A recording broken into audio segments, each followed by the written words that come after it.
Available.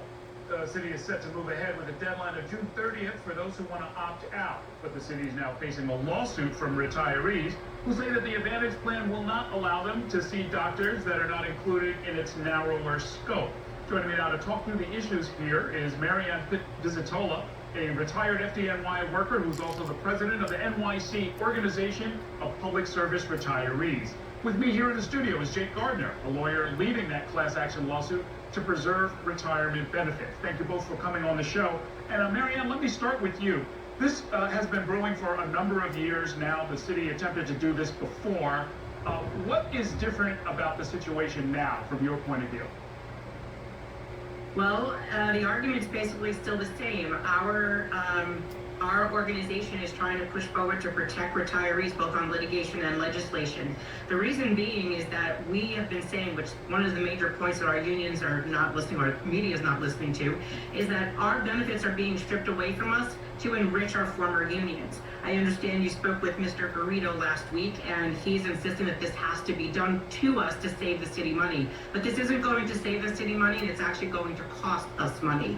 And as a correction too, you said June 30th was the opt-out or waive deadline. It's actually July 10th, and we're in the middle of litigation on that procedure right now. But one of the things that needs to be clarified with this is that our unions don't negotiate for us.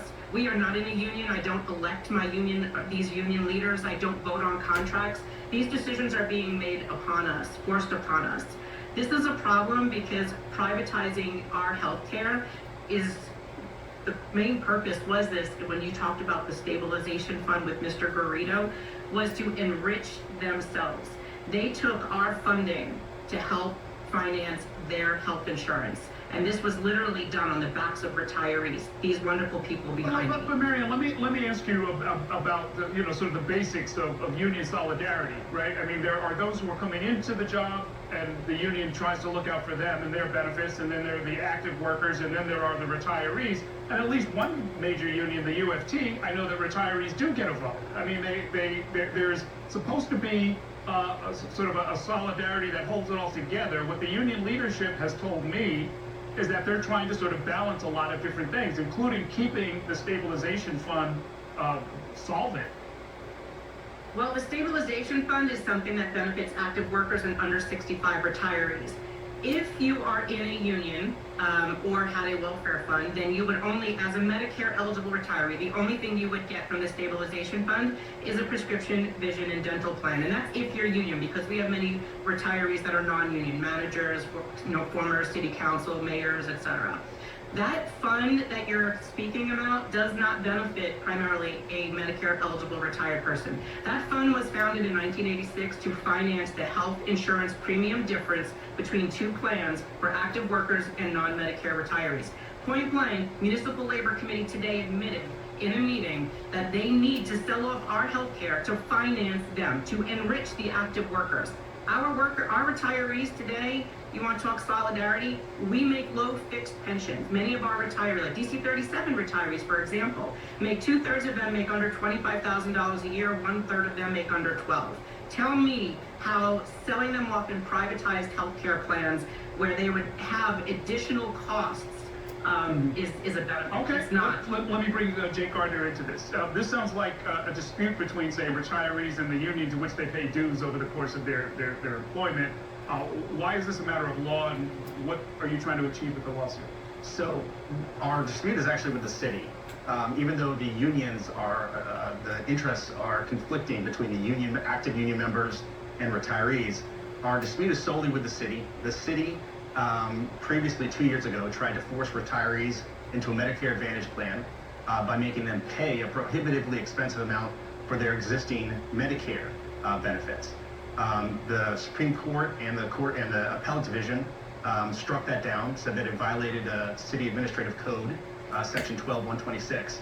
The city, rather than accept that legislative defeat, and also rather than accept the political defeat in the city council, because the city council refused to amend that statute, they decided, okay, well, we're just going to not offer Medicare plus supplemental insurance.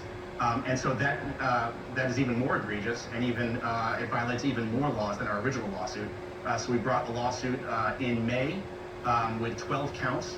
So we allege that this new overhaul of retiree health care is unlawful in 12 separate ways. And what's the one that would make the most sense to my viewing audience? Yeah. So I think the one that's sort of easiest to wrap your head around, is just an everyday person who doesn't have any background in the law, is that for a half a century, the city promised every single active worker and retiree that when they became Medicare eligible, in other words, when they became elderly or disabled, they would be taken care of with city-funded Medicare plus Medicare supplemental insurance, which is far better than Medicare Advantage insurance.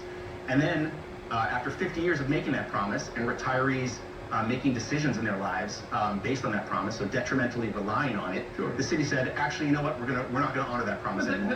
What you're talking about is that what they call Medigap? There's Medicare, and then the city would sort of supplement it in order to get you the full range of things that we might need? Correct. Right, but that was paid for through the stabilization fund, which now has $0 in it, right? No, it's not. No, it's not. Let Mr. Gardner answer. Yeah, that's I would defer to Marianne on this, and that's not true. But I don't actually think that's legally relevant. What's relevant is the benefits that are provided to retirees and the benefits that they are owed, and they are owed unquestionably Medicare plus Medicare supplemental insurance. And the city is sitting on a historic budget surplus. So this is a lot of money at stake, but the city has the money to fund its promises. You're characterizing those promises as deferred compensation? That's something that's owed for work that people did?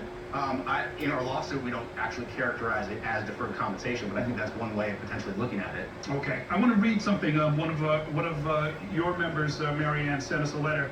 They're saying, we currently live in Clements, North Carolina, and both our major hospitals, Nova Health and Atrium Wake Forest Baptist Hospital, have told me personally they do not accept the Aetna plan that New York City is trying to put us into. I have gone in person to each of our 11 doctors and have been told they also do not accept Aetna Advantage plans. These doctors are a cardiologist, a neurologist, a spinal surgeon, urologist, and an oncologist. And the letter goes on to say a lot more, but is that the heart of the problem, Marianne, that there are lots of people who are going to find that the doctors that they're dealing with, even if they're not in New York, are not going to be part of this plan? That's one of many, many problems. I think there's a lot of issues with this. The plan is a diminishment of our benefit. Many of our doctors are not going to accept it. Yes, there's prior authorizations, which we currently do not have. Now, yes, there are additional costs. I know Mr. Garrido has said that the plan offers a $1,500 out-of-pocket cap. We don't need a cap right now. There are no expenses in our plan. So when we keep saying that this is not going to save us money or save the city money, this is actually going to harm retirees, we're not kidding. But no one wants to listen to that. And Mr. Garrido and the unions and the municipal labor committee's main focus is to finance or get a cash infusion into the health insurance stabilization fund, which, no, sir, I have to keep saying, does not pay for premium for a Medicare retiree. Marianne, are you saying retirees do not benefit in any way from the stabilization fund? Minutely. The only thing we get would be, if we are in a union that has a welfare fund, we get a prescription, vision, and dental plan. That stabilization fund was made for one purpose and one purpose only, to pay for premium between two plans, primarily for active workers and non-Medicare retirees. The reason being is because the city has a cap of what it has to pay up to. Our plans for Medicare retirees only pays 20% of our health insurance. Our plans are very inexpensive. That stabilization fund that everyone's fighting over pays for the active worker. And today the unions are trying to find a cash infusion for it by selling off our health care. You want to know why we're angry at our former unions? Because they just balanced the budget on our backs. Okay, we are going to leave it there. We'll be following both the lawsuit and your continued dispute with the existing union leadership. And I thank you for coming on to explain it tonight. Errol, I want to add one more thing to you. We need this legislation by the city council because the very people that were supposed to protect us haven't. This is why we've come out to support this legislation. Okay, thank you very much. Let's take a break now. When we come back,